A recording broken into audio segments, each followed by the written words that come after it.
Hi, this is Jason Nickleby, Coordinator of Officials. I want to welcome you back to the training tape series. This is training tape number 4. Thank you for your willingness to look at these tapes and the memos. Hopefully that information has been helpful for you as we've gone along with the season. We've had a great season so far. Let's keep it up.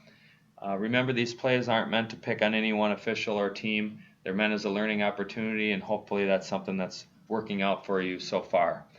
With that, let's get to the plays.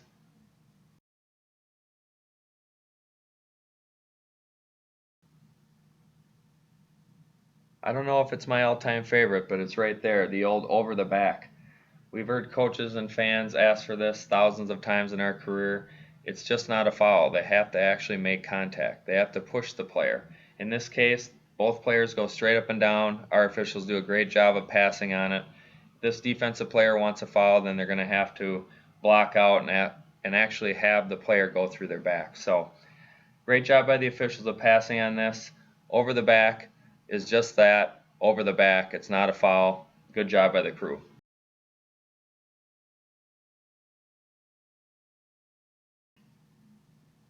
This next play has happened to all of us. You'll see the trail flexes out to her normal position, and the three-point shooter takes the shot immediately, which leaves her stacked right behind that shooter.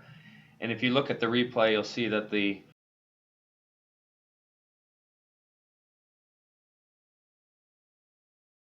other makes a quick change. They go to replay and get it right. Now, in our games on a normal Tuesday or Friday night, we're not going to have replay, so we have to be our own replay system. So if you're C opposite and you can get a look at this, or perhaps even lead looking out to the top of the key, you can come and help your partner. But ultimately, we have to do our best as a trail to take a step down or a step across so that we don't get stacked on a play like this. But we've all been there. We don't expect the shooter to take a shot, and then they do, and we're left looking through the rear end of the shooter, and it's hard to see feet or to see fouls for that matter. So this all happened to us, but just do our best to not get stacked and look for help when we need it.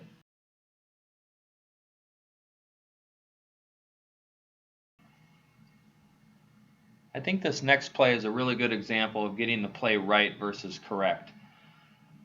Now, if you really break this clip down frame by frame, technically she fouls as an offensive player prior to the travel, but I think the travel is the right call to make in this situation. Don't nitpick.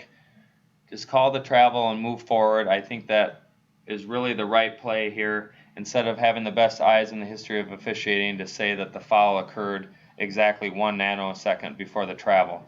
The travel hurts the least in this situation. I think it's the right play. You know, we also have the same situation where a dribbler comes down the middle of the paint and runs over the defender.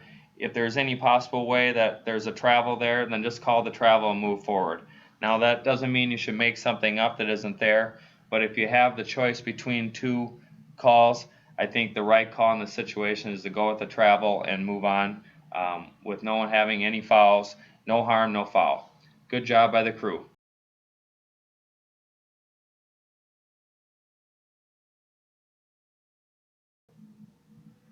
I wanted to use this next play to illustrate legal guarding position and then discuss a team control situation that does come up fairly often in our games. If you notice, the defensive player jumps for the ball and ends up undercutting the offensive player. Now, if you look at Rule 423.2, you cannot obtain legal guarding position without your feet on the ground. And if you're laying on the floor and the ball handler or any other player for that matter trips over you, then you don't have legal guarding position, and that's your foul, either a tripping or blocking foul of some kind.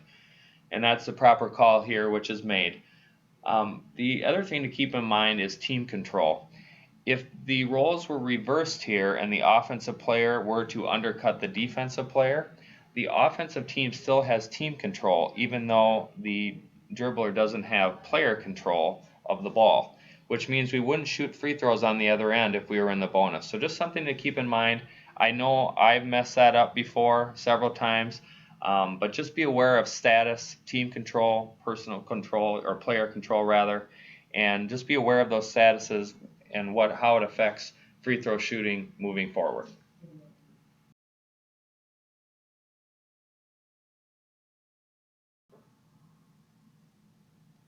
This next play is a pretty good example of an offensive player backing down the defender, displacing her several steps. Um, Excellent officiating by the trail. Good job of officiating off the ball, not staring at the ball handler. And this is a play that we need to get when it's pretty obvious displacement like this. Nice job by the trail.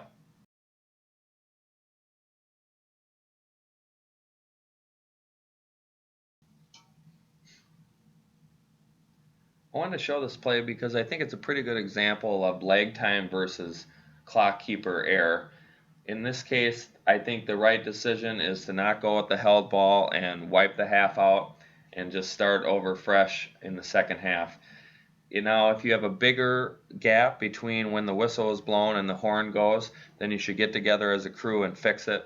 But I think it was the right decision here to just wipe out the held ball and go to halftime instead of putting, say, 2/10 or 3/10 on the clock. So I think it was the right decision here, and I'll even let you listen in so you can make that decision. We've all been there, had this situation come up. Just decide if it's true leg time or if it's an error by the clock keeper. Good job by the crew. The basket. Kynes sees it. She's running the dish. And will he get the shot off? It's going to be a jump ball, but the buzzer goes off and no shot.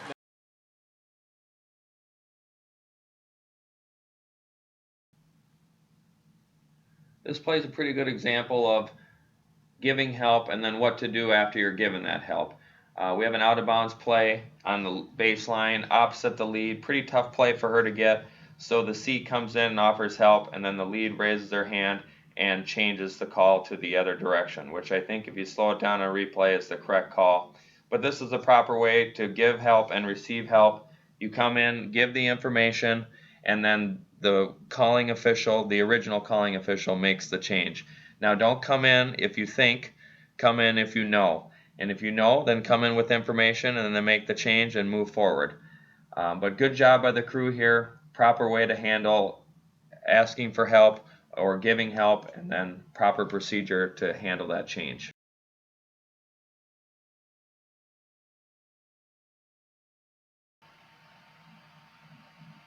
In these tapes, we've had several examples of excellent verticality and excellent no calls by the officials, and this is another fine example. Just listening to the announcer, I couldn't agree more. Here, Jenna Toddy, look at her straight up and down.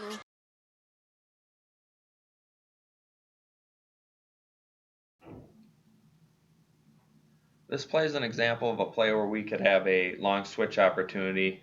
We have a foul in the middle of the paint called by the lead, and we're going to go the other way. She'll come out, report the foul, and then go back to her spot. I'm fine with that. Let's just make sure we communicate as a crew how we're going to handle long switches, whether we're going to report and go back or make the switch or go table side. Either way, just make sure we communicate that in our pregame so we look like we know what we're doing out there.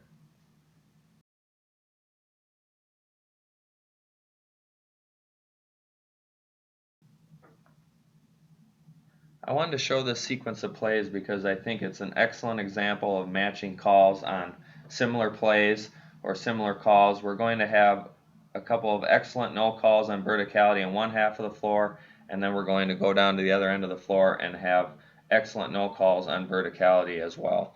So this is just excellent officiating.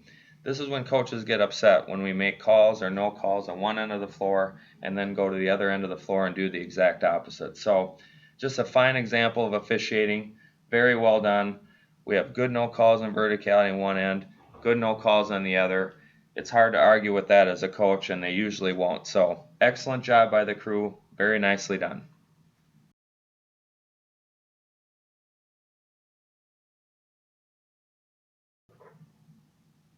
We don't talk about timeouts very often and how we should handle them as far as a game management perspective, but I think this is a really good example of that and how to do it properly.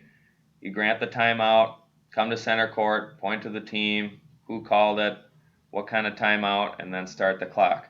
And just make sure we're waiting until both teams get all the way to their bench and they're ready for the timeout, and then you can start the clock. I think that will really help you on the back end because when we hit that horn for them to come out of the timeout, they're more likely to come out when they have their full time. So well done by the crew here.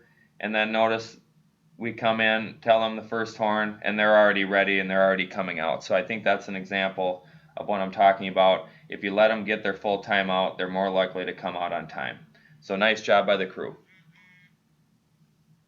A little longer tape this time, but I just thought there was several great examples of plays that we don't talk about very often, or plays that do come up quite often, and we just need to be in the best position to cover those plays. And I thought this crew was up to the task.